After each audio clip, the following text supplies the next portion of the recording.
Hebrews, Hebrews, Hebrews. This is our Prophets of Awakening. This is our evening Shabbat class, closing out the Shabbat, the 12th of August, 2023.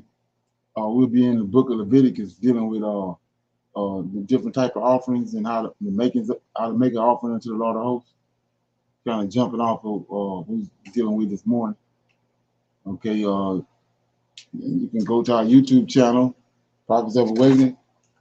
Check out our videos, and there's a lot of information given through the videos, and these videos can connect dots for you and bring you into the truth of the scriptures.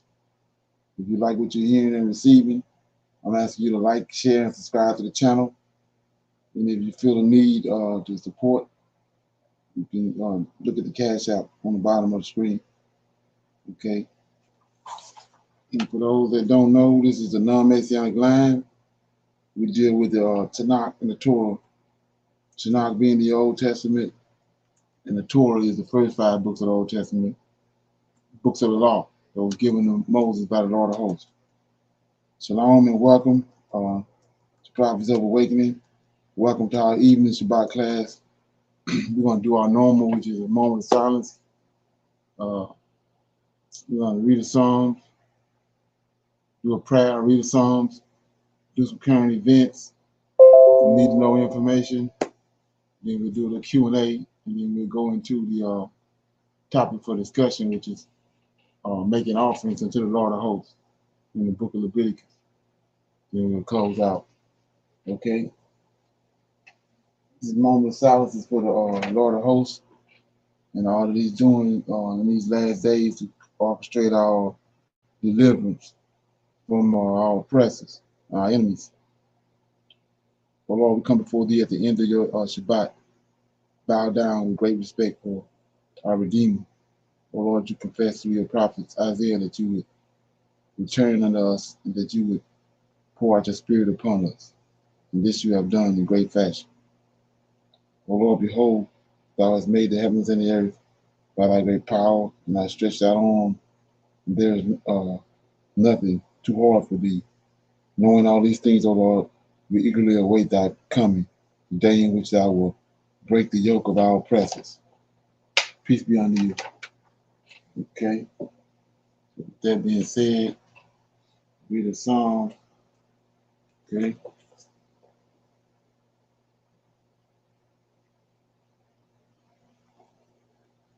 Okay. I'll read Psalms 52. It's a caution to the prideful wicked.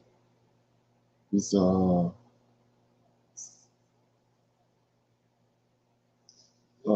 of David. Okay.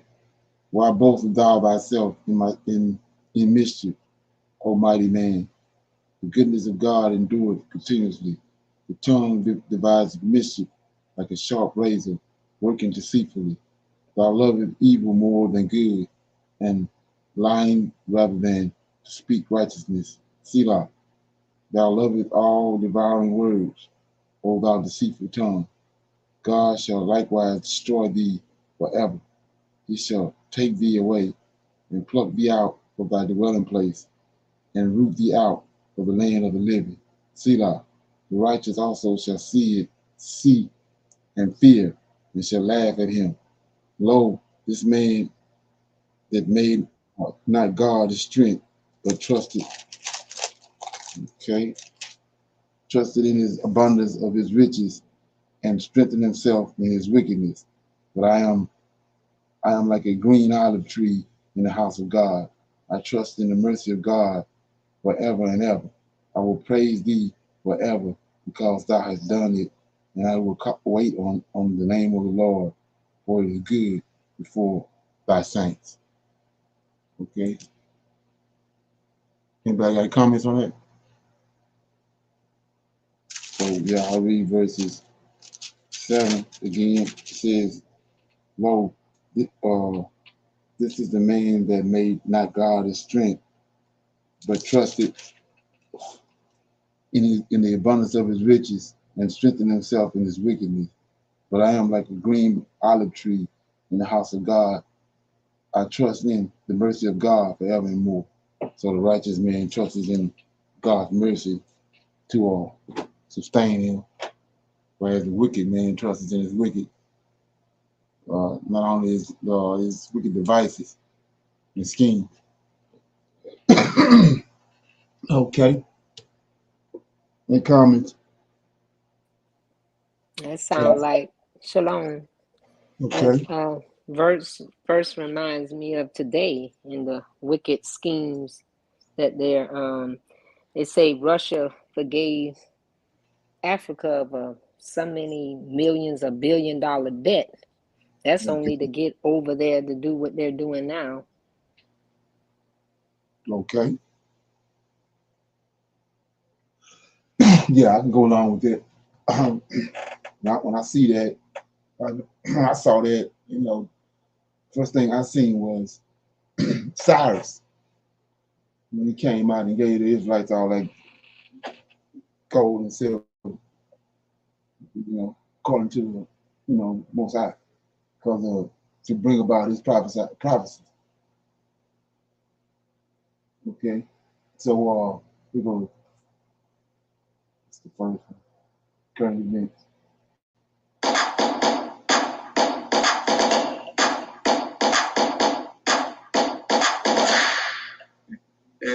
Eastern DRC and call for peace, don't kill each other. That speech which called for peace in Africa today is the most violent speech that is reported about all over the world. A man who I called for peace. That is not being quoted. And then I must be worried and have a nightmare that maybe I said something wrong. I didn't say anything wrong. I know I said everything right. The enemy is just deliberately distorting me. And they will never get to me. They've never done. They will never, not now. Because I now know how they operate. Look at Adrian. We will not allow any of the teams, any of our people, to go and participate in sporting activities or festivals or anything of that sort. You like that bone? I got a great price on it.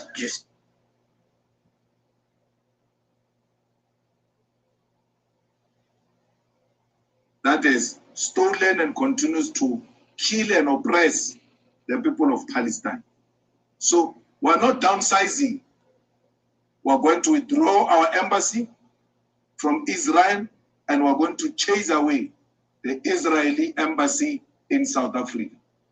If we can't do that, then our solidarity with the Palestinians is a lip service. We need action, and not only with regard to embassy and cultural activities, including economic activities. We ought to cut ties with Israel. Anything that is produced in Israel should not find its way into South Africa.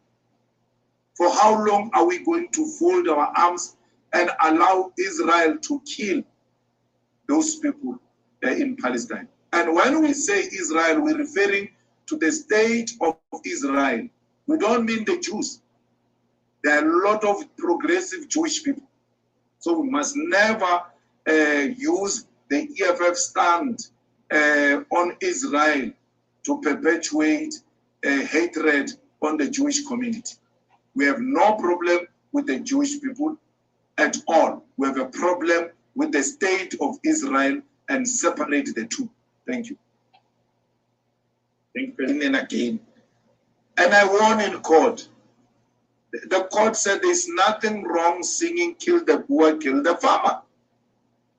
When do we respect the judgments of the court? And when do we disrespect the judgments of the court? When they favor Helen Zille, we must respect them.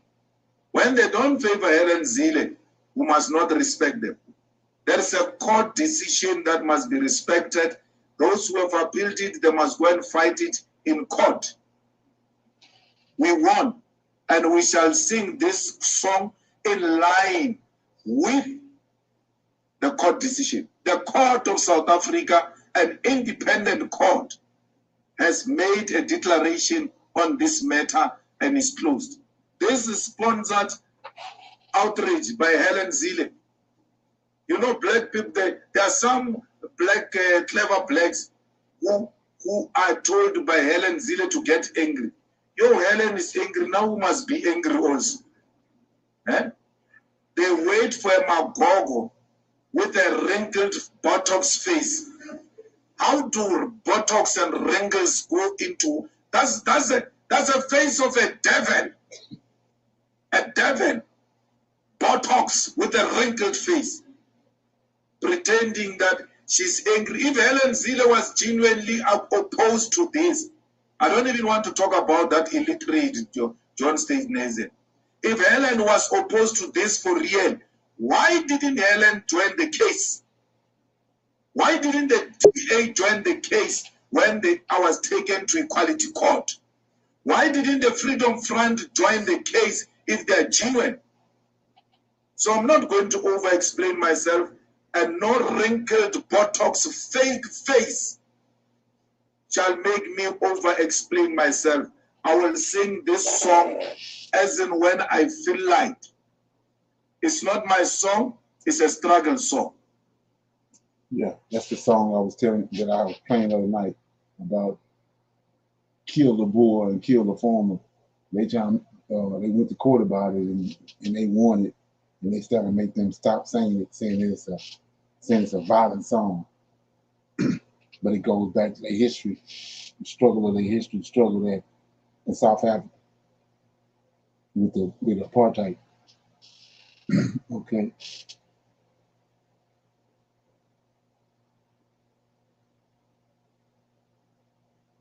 Okay.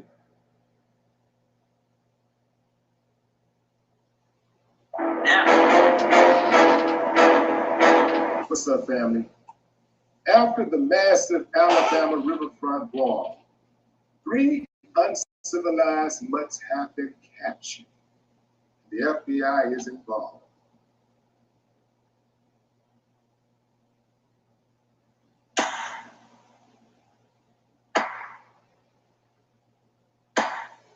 I ain't got no problem with that. Okay, fam, let me break this down for y'all and bring you up to speed. Initially, 13 people were detained Saturday and brought in for questioning after the fight, but they were all released. After further investigation, warrants were issued for 3 uncivilized mutts. 48-year-old Richard Roberts, 2 warrants for third-degree assault. 1 warrant for 23-year-old Alan Todd, charged with third-degree assault.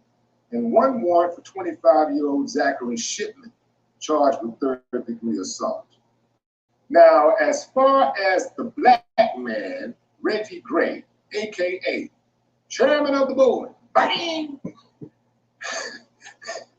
The black man who was clobbering people with the chair, he, according to the police, will not be charged. At least they are not planning to charge him at the moment.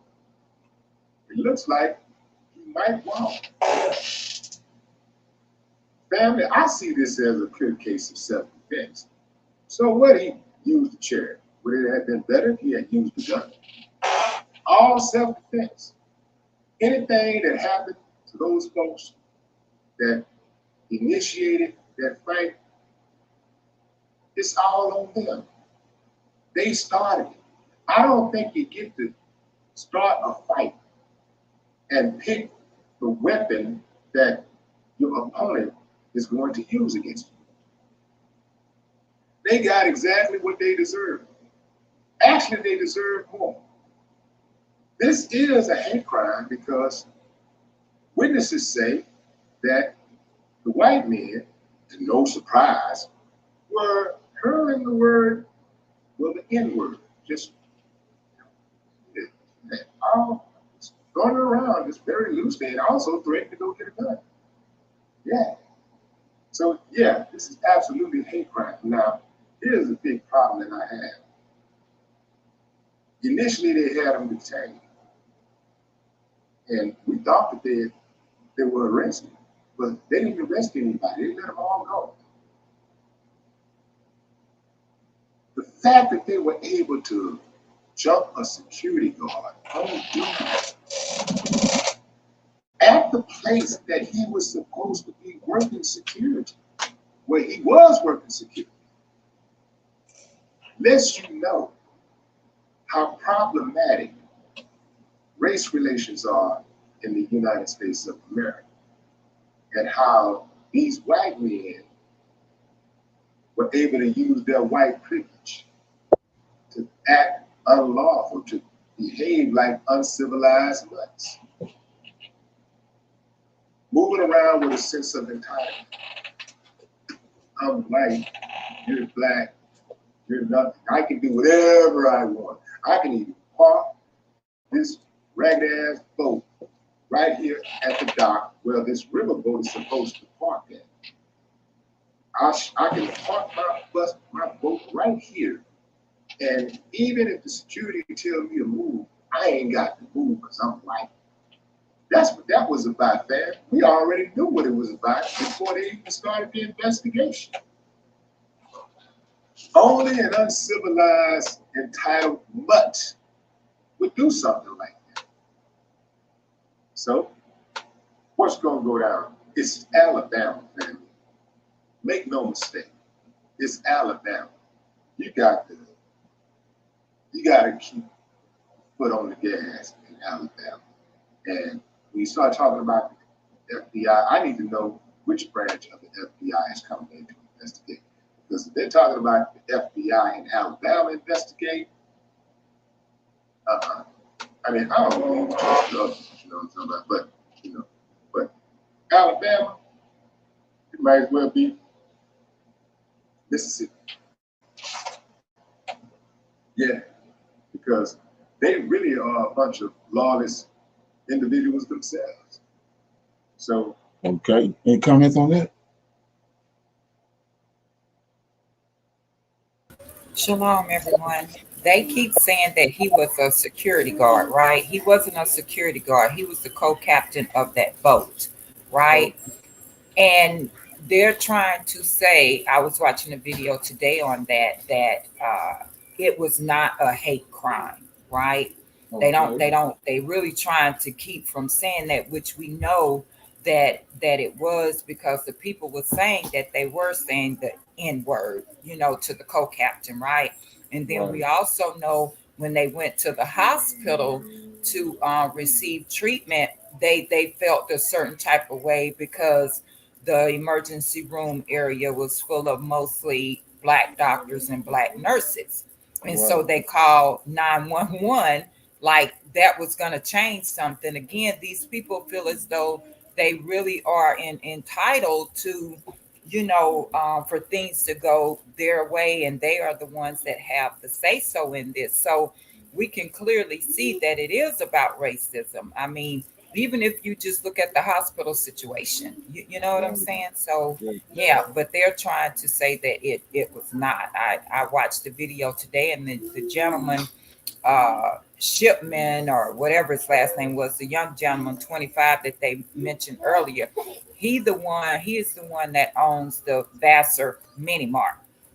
And so he made a comment as though to save his business, that he was the one that was running away and trying to calm things down, during the brawl. But we know that he was not. He's just really trying to save his business. So, but he came on and said, if you guys watch the video good, you'll see that I was trying to avoid the confrontation and break it up. I kept, walking off from it.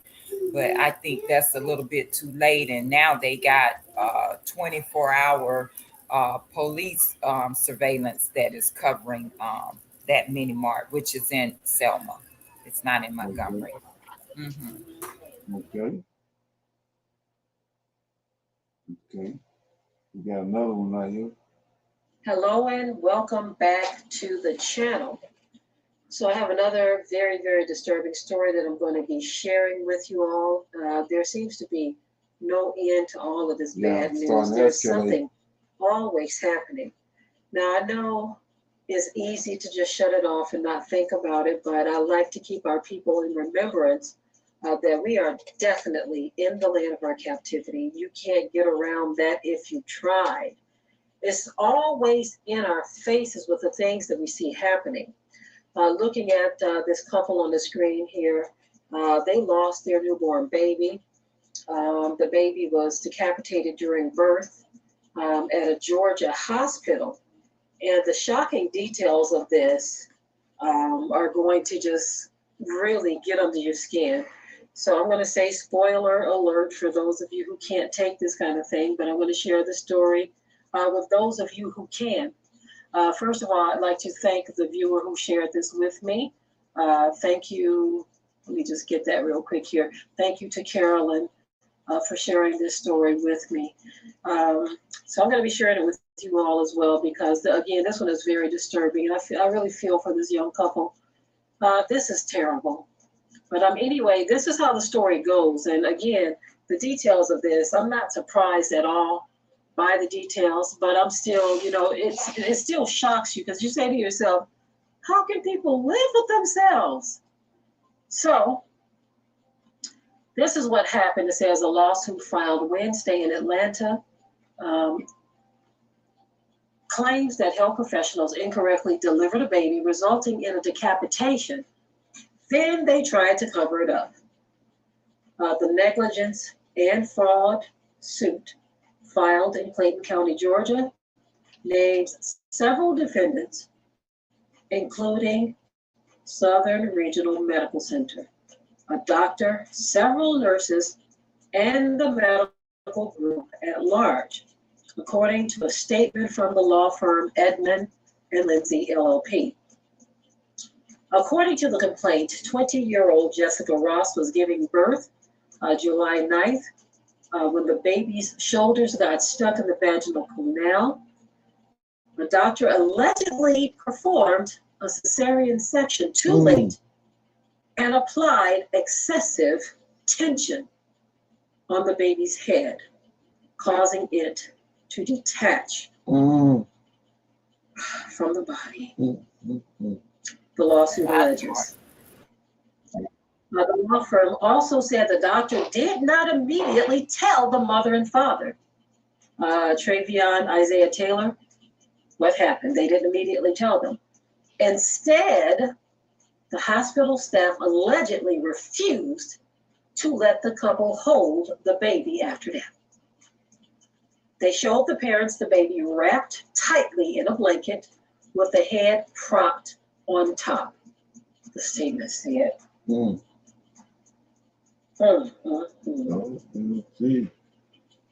This is some wicked stuff. They just showed the baby. Didn't want to let them hold it. This is some wicked stuff. Additionally, the couple claims in the lawsuit they were pressured by staff to cremate the remains. They were told an autopsy wasn't warranted. The couple reportedly didn't learn about the decapitation until 4 days after delivery. This caused immediate, profound emotional and mental anguish for the plaintiffs. Emotional and mental anguish that they continue to experience and most probably will experience for the rest of their lives, the complaint says. Okay. Anybody heard anything about that? Yes, sir. I watched that today, and I watched a 15-minute video from the lawyer, making a statement on that, right? Okay. And the sad thing about that is they tried to say that the head was already detached from the baby before the delivery process, right? Which is not true because the young lady, which was 20 years old, said that they did not do the C-section until after, the lady was right, tugging and pulling and all that. And what she didn't mention, and the lawyer said this too, that even the baby's shoulder bones were broken. Right. So that is very, very, very forceful for that right to happen. Right. And we wondering why nobody's talking about this, right? This is in Atlanta. Nobody's talking about this. And it really was so sad. I started crying watching the video because, oh my goodness. Anyway, we wondering why we beating them upside the head, right? These people didn't want to go to the emergency room to be serviced by Black people. We don't even think that way. We don't even do that. But they're worried about being more harmed by us if they're servicing the emergency room because they knew they were wrong, right? But we don't even think that way. They think that way. Oh, yeah. To the point where this baby boy was not even able to leave the hospital. So they are destroying us in the hospital. Oh, yeah. That's what they're doing to us now. In 2 or 3 days ago, I watched a video with a gentleman that was a nurse. The same situation. He was saying that, he said, I picked up an extra shift and there was a lady that was having complications delivering the baby. And they waited to the last minute to do a C-section. Her blood pressure started dropping. We lost her twice, and the third time he said he was telling her doctor, hey, her blood pressure is dropping again. Maybe we didn't, complete everything like we should have. We need to go back in. And he said the doctor turned around and said, that's my patient. I'll treat her when I think she needs to be treated. So he came on and made the video saying that, hey, you guys need to remain in the room with, your spouses or whatever, because these doctors are doing any and everything to these women and they have no idea. Right. So if he wasn't in there, he probably would have let the lady die. Right. But there just happened to be a Black man as a nurse in that room. Right. You did something? They wicked, man. They told evil. They are wicked. And we got us so-called out here saying, well, we shouldn't have retaliated, no violence, whatever, whatsoever. But they don't been doing the most to us forever. Oh, yeah. And if you really thinking, like you said, thinking like a Hebrew, when I first saw that Alabama brawl, I pulled up the history of Montgomery, what happened on that port, because these people are not going to escape what they have done to us. Right. I don't feel sorry for them. Right. You don't have no remorse. Right. Yeah. It's They ridiculous. the ones subhuman. And they And put then, that title on us, but they subhuman. yes, they are. And then they were so wicked until look at what they done to the baby. Tried to make it seem as though the baby was okay. Wrap the baby up tight, put the head in there, but then wouldn't let them hold their baby. Come on now. Right. And then you got to think about that. I mean, you got to think what you got to be doing to sever a baby head that's coming out of his mama womb. Right. What you got to be doing. And then I was when I was looking at that, the only thing I could figure was if he severed the head, that's the only reason he did a cesarean, to get the head out. Exactly. That's what I look. That's what I see. Yes, Yeah. sir. You are right. They are just all out wicked, I tell you. Yeah, that's great. Shalom. Yeah. I'd like to say something. As I've been through this month here coming on, it's been pressed on me about spirits and demonic spirits. And then I believe that that baby that was coming into this world, they didn't want that baby to be here. And they're not just, they're like you were saying one time, it's in the DNA, but that spirit could have been in that doctor to go ahead and perform such an act as he did, with no question about it, because he knew what he had to do to get that baby's head off and destroy that baby's life. Right. So Exactly. Yeah, that's happening all over the place. It's just that now we got different jobs where we don't we in places we shouldn't be, and we seeing these stuff. Okay, somebody else had something? Shalom. I live right here in Atlanta, and they played that back in July when it happened, but they let it go. It came on that one day, and unless you looked on YouTube to see how people were still trying to, recognize what had happened, they didn't play it like they would have played anything with Biden or Trump or anything with the government. they tried to wash it under the rug, put it under the rug, because it hadn't been playing other than like that day it happened. Then and the day after that, nothing. They just start putting other things on the television so that people wouldn't focus in on it. Is that something? That's how they operate. Yes, sir. Yeah. Yes, right. Are we surprised by anything like that they do? Um, you know, being HR, being in the healthcare field, you see a lot of this all the time, which does not surprise me at all. And there are certain places they do not want us as Black people. So I'm saying for nurses, it is very hard for them to get in emergency room, uh, ICU, NICU units, things like that. It is very hard for them to get in a position like that because of the things that they do to us behind closed doors. Exactly. They don't want us seeing that and witnessing that. They only want to put them in certain places. You're so correct. You're correct about that. Excuse me. I'm sorry to interrupt. But if we take back and look at 1970s when planning for women, babies, children, parent planning, they did a lot of sterilizations for the Black women.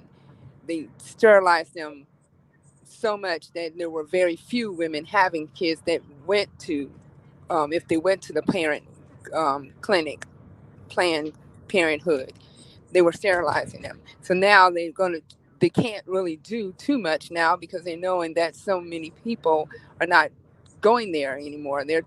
When the women have their kids, they're not going to the parent planning hood to get those pills that they are trying to stop Black women from having children.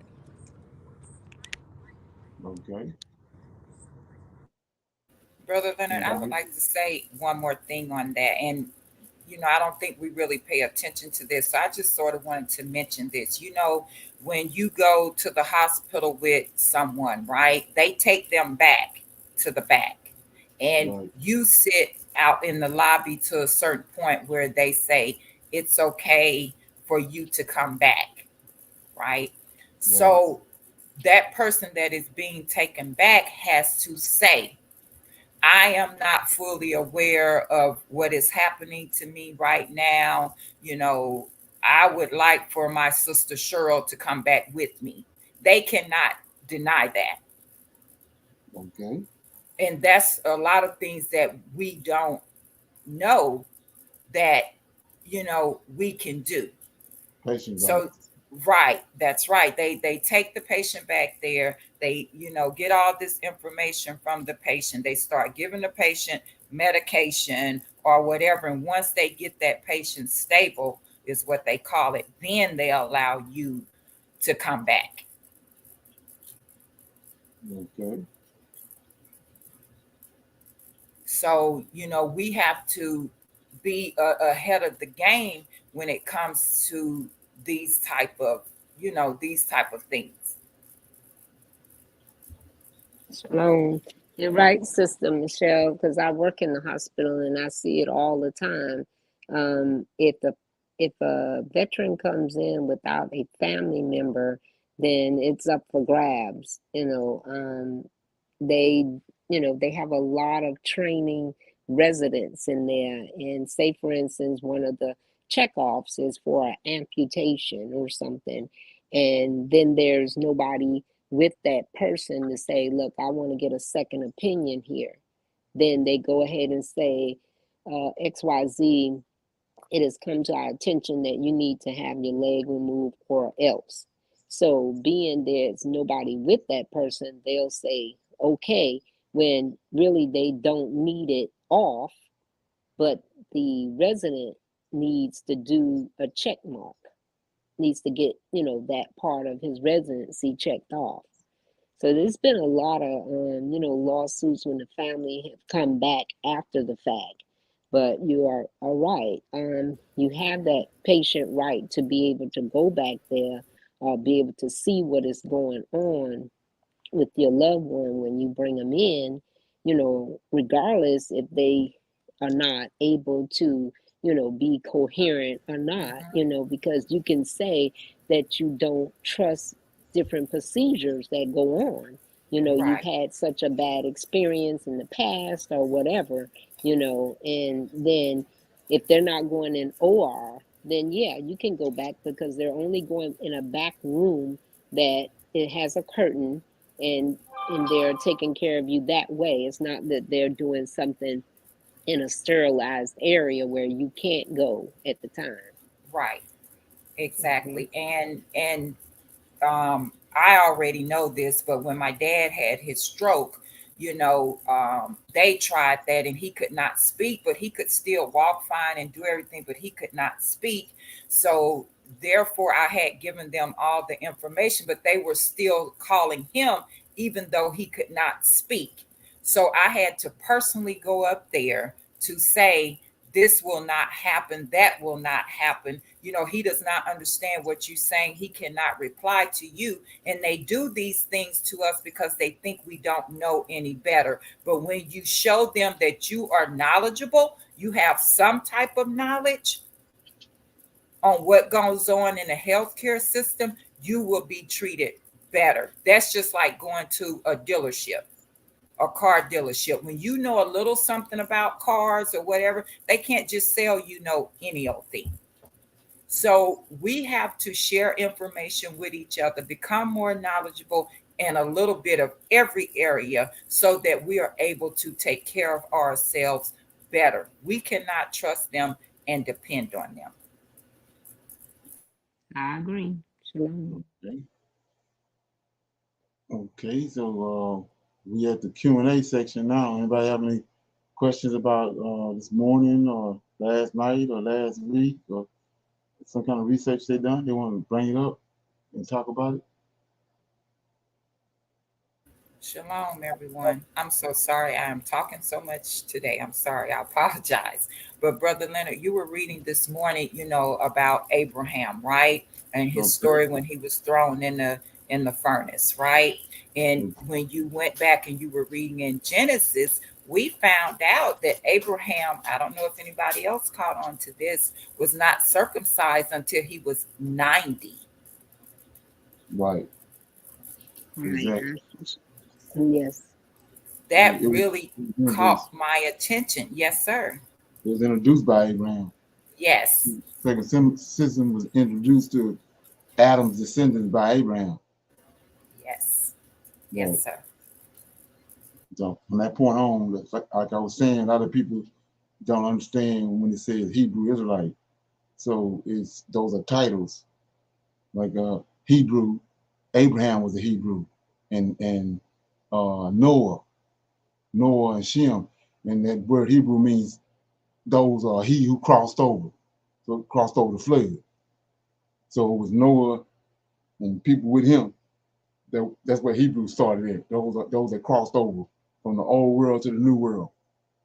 Then Israelite are the people that from Jacob. Jacob was an Israelite. His name was changed to Israel. That's where you get Israelite from. That's where you get the word Hebrew Israelite. And the word itself describes our journey. And a lot of people don't know that. So, like I said, the Hebrew came into effect with Noah. The Israelite part came into effect with uh, with Jacob. His name was changed to Israel, and circumcision was introduced through Abraham, which means, like he said, father of many nations, tied to the male, sexual to the male and his reproductive system. Fruitful, father of many nations. Yes, sir. Yes, Right. sir. Yeah. Okay. Anybody else? Okay. With that being said, I'm gonna play this video. It's tied to somebody mentioned earlier about the like I'm saying, when you start paying attention to this stuff, you can see right where it's going. The Most High got prophesied. Putin is forgiving African countries $23 billion, and he also offered 90 million on top of that. He said, quote, the total amount of debt of the African countries written off by Russia amounts to $23 billion, with another 90 million to be allocated for the same purpose. The meeting went well, but according to Western mainstream media, it was not a success, although African leaders tend to disagree because they got quite a bit out of this meeting. There were notable moments during this meeting, such as President of Uganda, Museveni's speech. His Excellency President Vladimir Putin, Their Excellencies, the African heads of state and government, the people of Uganda send you greetings and well wishes. I have had the good fortune of watching and participating in freedom activities in our area for the last 60 years plus. In order to understand the struggles we have been involved in, we should be reminded that by 1900, the whole of Africa had been colonized except for Ethiopia. This colonization followed 500 years of taking slaves from Africa and the devastation that criminal trade caused. It was not only Africa that was colonized, but also much of Asia, India, Indonesia, Indochina, Burma, the Philippines, Malaysia, etc., and the subjugation and extermination of the indigenous people of the Americas and Australia. However, these criminal acts by the imperialists, the slave trade and colonialism, provoked the colonized people into launching a resistance movement by some of the black people in the United States of America, in the persons of Du Bois and Pademont, who launched the Pan-African movement. Eritrean President Isaias Afwerki's speech. When people talk about Russia, Ukraine, I say there is no Russia-Ukraine war at all. There is no Russia-Ukraine conflict. This is war declared by NATO on Russia. The war declared by NATO on Russia is not only for Russia, it's for dominating the whole world. It's for hegemony. This is an agenda developed after the end of the Cold War.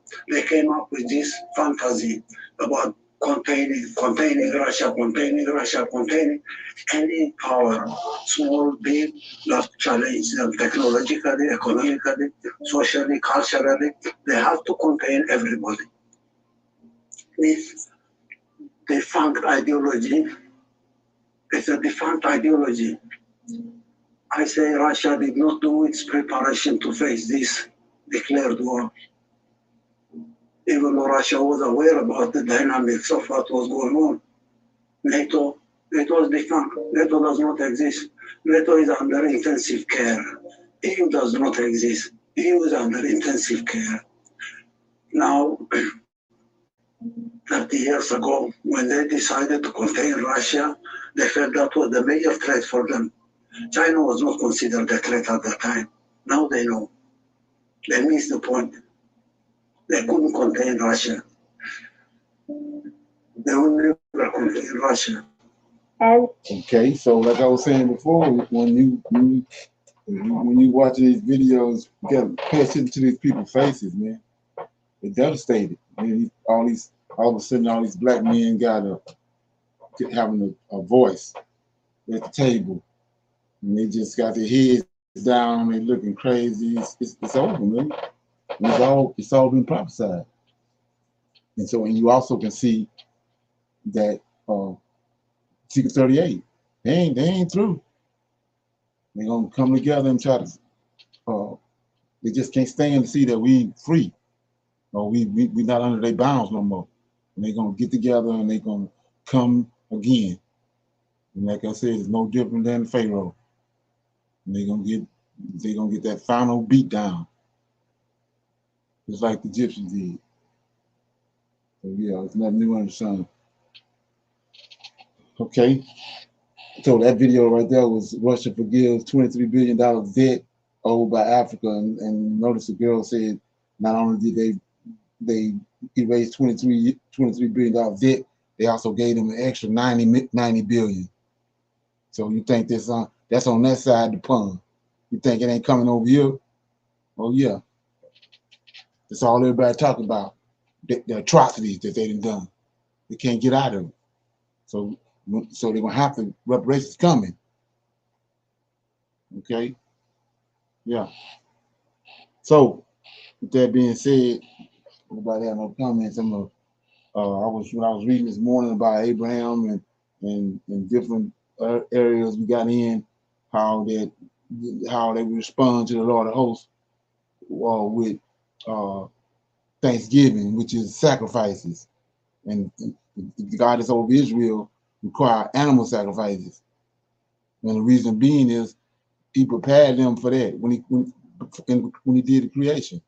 He created the clean animals, the unclean animals, all that was part of his creation. And he requiring at their hands for Thanksgiving, according to what he created. They usually certain animals they had to have in order to deal with him. You can't deal with him empty-handed. You got to have flocks and herds, access to flocks and herds, and to these different animals and different birds and whatever to sacrifice. So we're gonna go to Leviticus. I'll read a couple of chapters out of it, and you can read on your own too. But I'm just gonna read the first couple of chapters, maybe the first three. You know. So I'm in Leviticus chapter 1. These like I said, the first 5 books of the law that was given to Moses on how the Israelites are supposed to live, their culture, and their day-to-day lives. Okay. So we're in chapter 1 of Leviticus, that is in verse 1, and it's talking about the law of the burnt offering. So it says, the Lord called unto Moses and spake unto him out of the tabernacle of the congregation, saying, speak unto the children of Israel, and say unto them, if any man of you bring an offering unto the Lord, ye shall bring your offering of a cattle. That's what the guy Milana was talking about on the video the other day. They came and took all their cattle. Okay, that was Most High. It says they took the cattle, even the Lord, even the herd of the flock. If his offering be a burnt sacrifice of the herd, let him offer a male without blemish. He shall offer it offer it of his voluntary will at the door of the tabernacle of the congregation before the Lord. And he shall put his hand upon the head of the burnt offering, and it shall be accepted for him to make atonement for him. And he shall kill the bullock before the Lord, and the priest, Aaron's sons, shall bring the blood and sprinkle the blood round about upon the altar, that is, by the door of the tabernacle of the congregation. So right there, I want to shine light on something. So you see right here, the male from his household, he has to bring this offering. He comes to the door of the tabernacle. Why? The priests are there. They've been taken from. They're no longer a tribe. They've been taken to minister in the temple. So they doing all the work in the temple for the Lord of hosts. He also was there. So they bring the offering to the door of the tabernacle, and the priests take over from there. So he says that when they kill this animal, verse 5, he shall kill the bullock before the Lord, because the Lord in the temple, right? And let's look at that. Go back to verse 1. It says, and the Lord called unto Moses and spake unto him out of the tabernacle. He in the tabernacle. See that? Tabernacle of the congregation. That's what David said. I'm going to sing to you. In the tabernacle, I'm going to sing to you before you. So anyway, it says,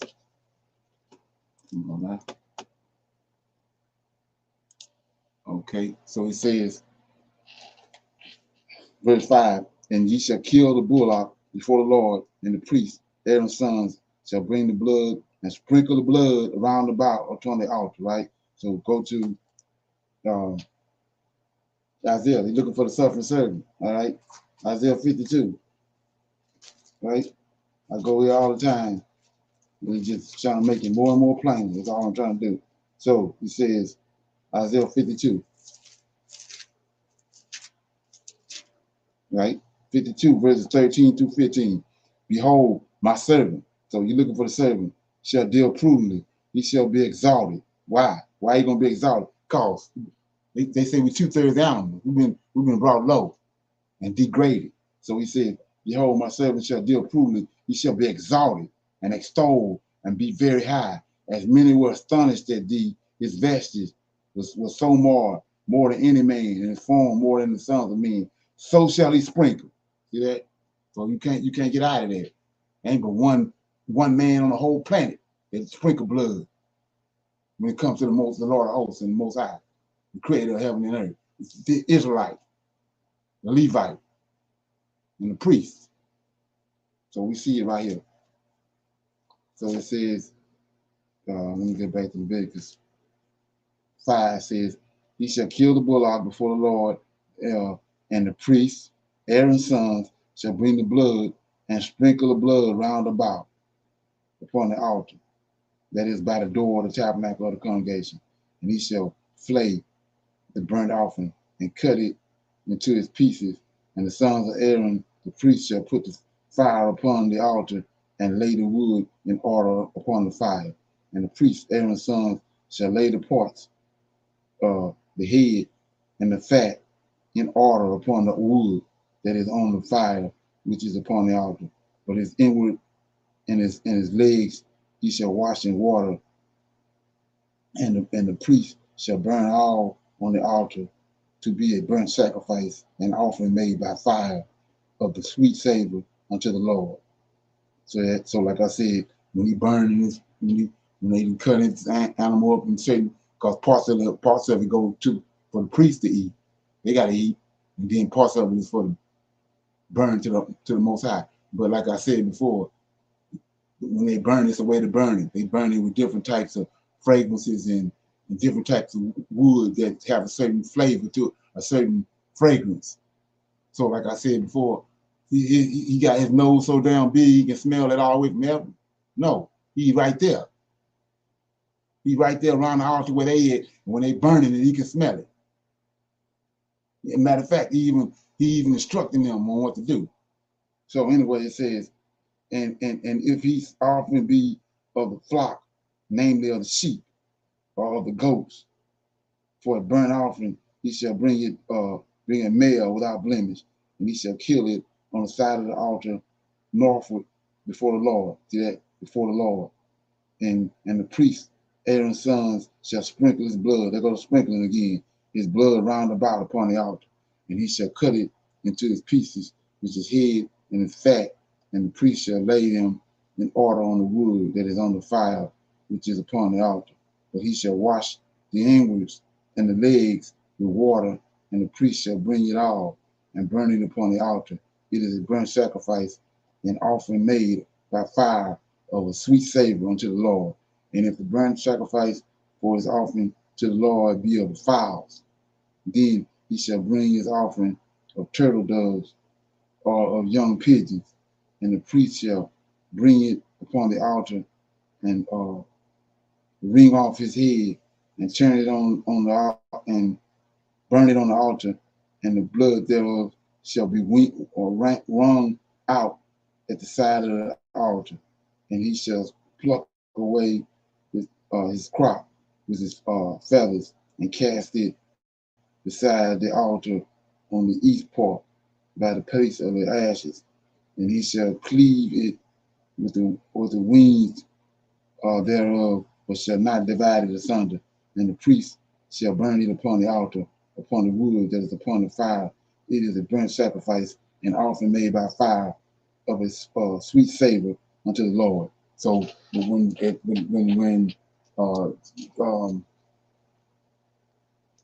when Isaac was weaned at 12 years old, they had a feast. So they had to do all this.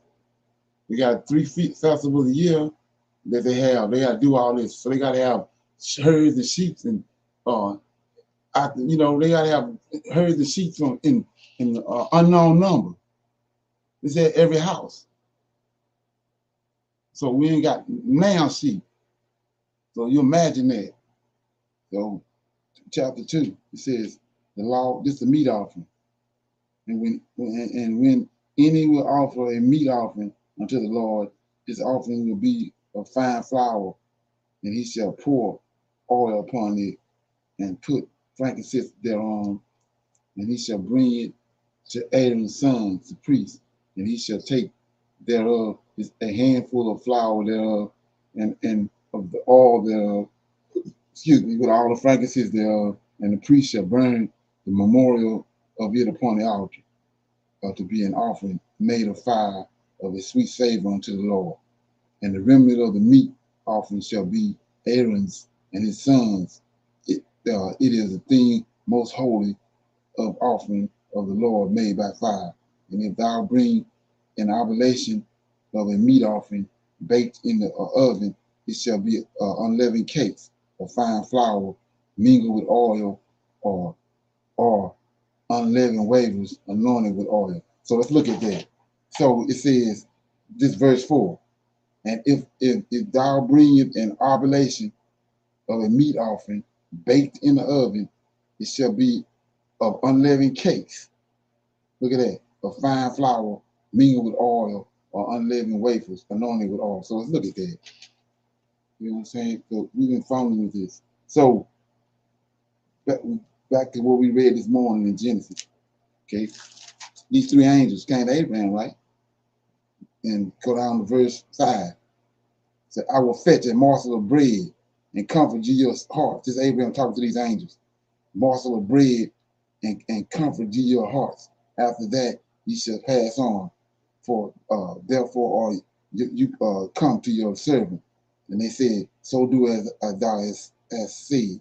And Abraham hastened into the tent on the saddle and said, make ready 3 morsels of fine meal, kneaded, make cakes.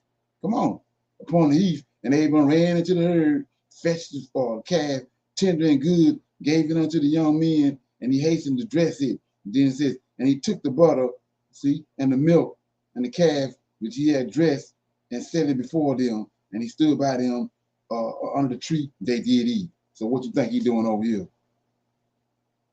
Come on. Let's read it again. Verse 2. And he shall bring it to Aaron's sons, the priests, and he shall take thereout the handful of flour thereof, and of oil thereof, and also frankincense thereof, and the priest shall burn a memorial upon the altar to be an offering made by fire of the sweet savor unto the Lord. And the remnant of the meat offering shall it be Aaron's and his sons, and it is a thing most holy of the offering of the Lord made by fire. And if thou bring an oblation, look at this, of meat offering baked in the oven, it shall be unleavened cakes of fine flour mingled with oil, or unleavened wafers anointed with oil. Same thing Abraham did. Okay, and if that oblation be a meat offering baked in the pan, it shall be a fine flour unleavened mingled with oil. Thou shalt part it in pieces and pour oil upon it. It is a meat offering. And if thy oblation be a meat offering baked in the frying pan, it shall be made of fine flour with oil. And thou shalt bring the meat offering that is made of these things unto the Lord. See that? And when it is presented unto the priest, he shall bring it unto the altar, and the priest shall take from the meat offering a memorial thereof, and shall burn it upon the altar, and it is an offering made by fire of a sweet savor unto the Lord. And that which is left of the meat offering shall be Aaron's and his sons, and it is the thing most holy of the offering of the Lord made by fire.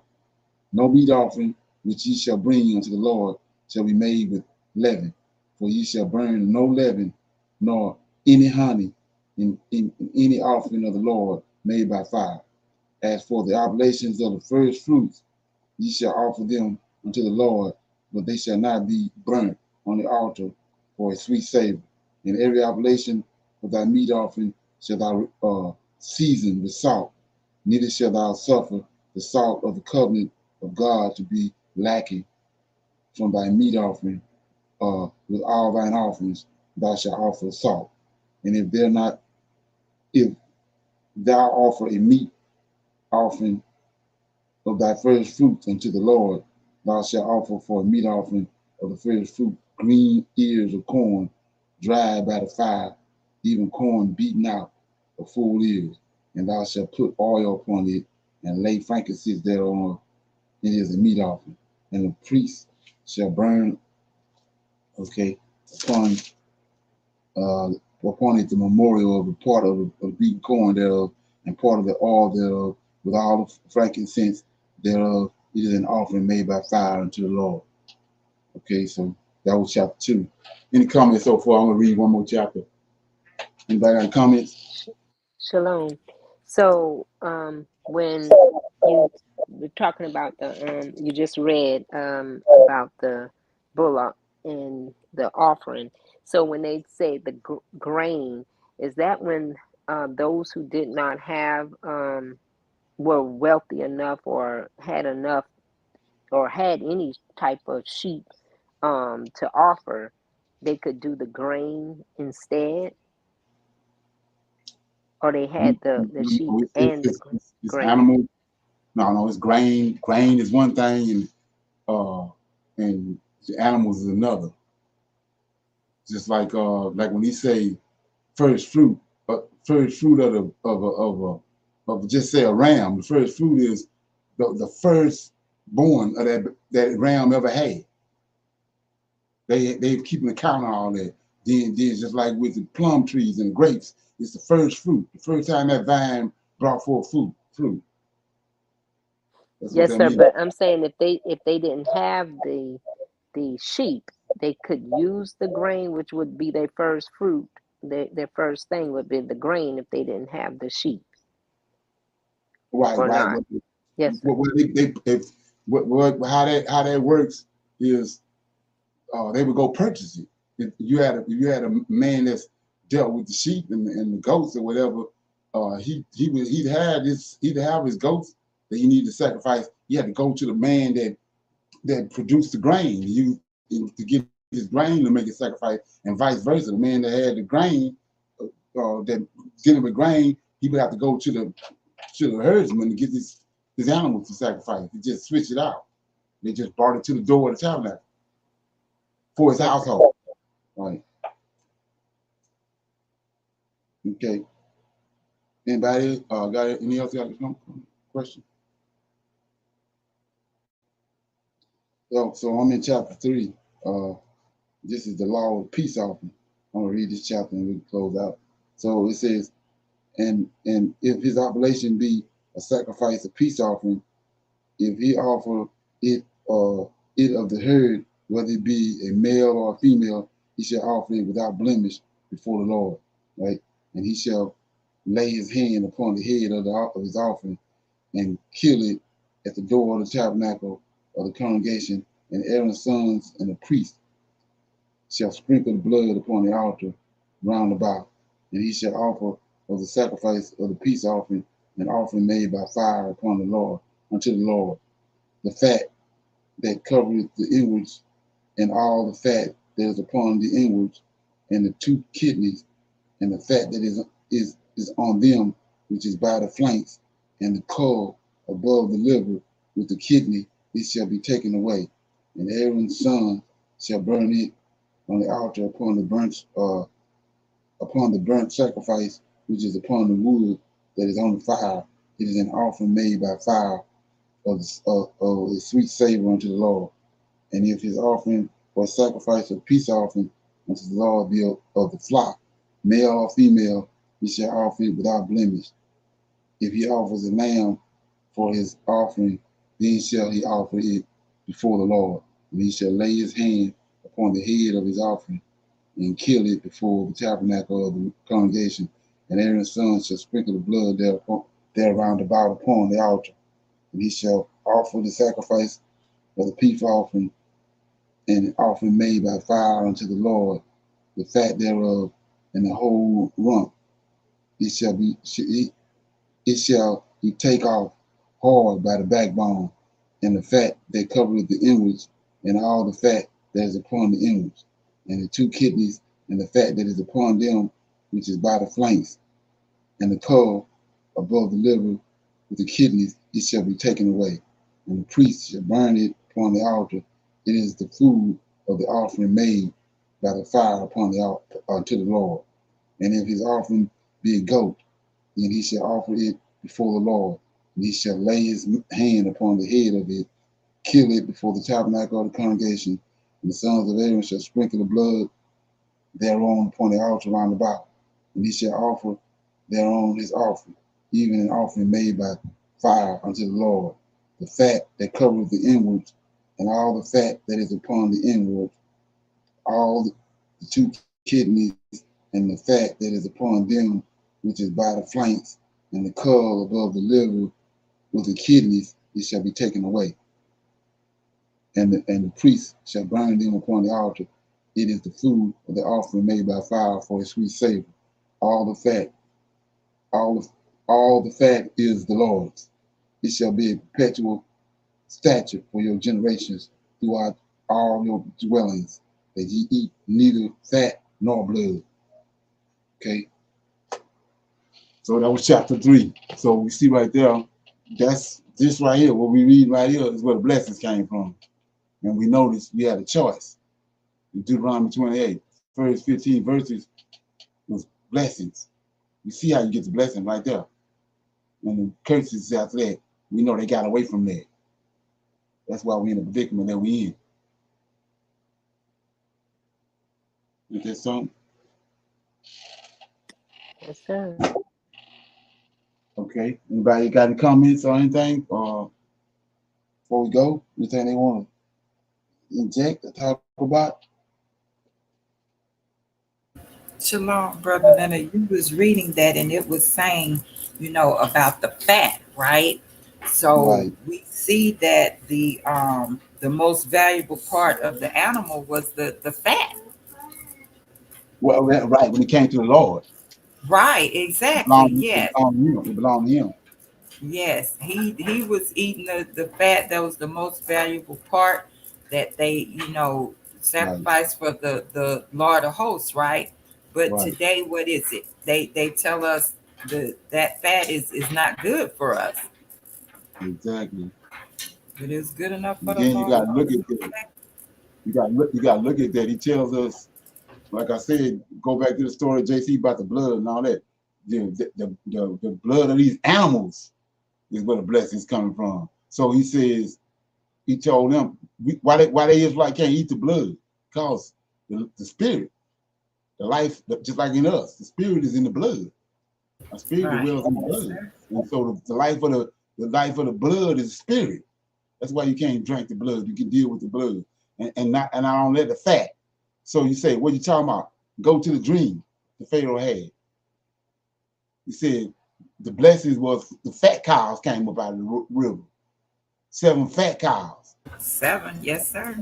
And then then he said a famine came, and then 7 lean cows. They have no fat. So the fat cows is well fed and they fat. That's the blessing. They got fat on them. So that comes from the Lord. So when you take him to the altar, that fat belongs to him and the blood. Right. Yes, sir. Okay? The certain parts of the animal belong to him. It's got to be consumed by fire on the altar. Okay? Shalom, and you see every time they did the offering, and when we flip back and forth to Isaiah, Leviticus, they sprinkle the blood thereof around the altar Right. when they do the kill. Exactly. Right. That was part of the order. Yes. Right. Yes. That's because that's the Lord. The Lord, he at the altar. So let's look at that right quick before we go out. I want to show you that because this came up a couple times, and other different conversations, and so yeah. So I'm in Ezekiel, right? Very quick. Ezekiel 9. So look at it. Ezekiel 9, verse 1. It says, he cried also in mine ear with a loud voice, saying, cause them that have charge over the city to draw near. Right? Every weapon, every man with a strong weapon in his hand. So you're saying, who is these men? And behold, 6 men came from the way of the high gate, which lied toward the north, and every man with a slaughter weapon in his hand. And one man among them was clothed in linen, with a writer's acorn by his side. And they went in and stood by the brazen altar, by the altar. That's what they had. That's why they sprinkling all these around the altar. And if you go back to when Benaiah, Solomon had chose Benaiah to be his Lord of hosts, and Joab had killed Absalom. So as soon as Solomon ascended to the throne, he had to clean David's house up. He had to avenge David everything that happened. So he had to avenge Joab for killing Absalom. So Absalom ran into the in the temple and grabbed hold to the altar. That's what they had. But Solomon told him, go get him. And Benaiah killed him right there by the altar. So with so much stuff going on, with a greater understanding that we don't, until you get the understanding of it, more and more come out. You get a greater understanding of what's going on. There's horns. It's corners, 4 corners of the altar. There's a horn on each corner. So Joab ran in there thinking that he was going to get spared. Just like David. David went in there and ate the shewbread. He's supposed to be dead. But they knew after that happened, they knew something else going on with David. Because no Negro can't go in the temple and eat no shewbread. You don't see JC doing it. Okay. Anyway, yeah. So with that being said, we're gonna close out right here. Say shalom, everybody. I'll see y'all on Tuesday for our advanced Bible study.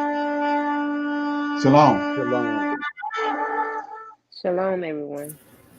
Okay. Shalom. Shalom, everyone. Okay.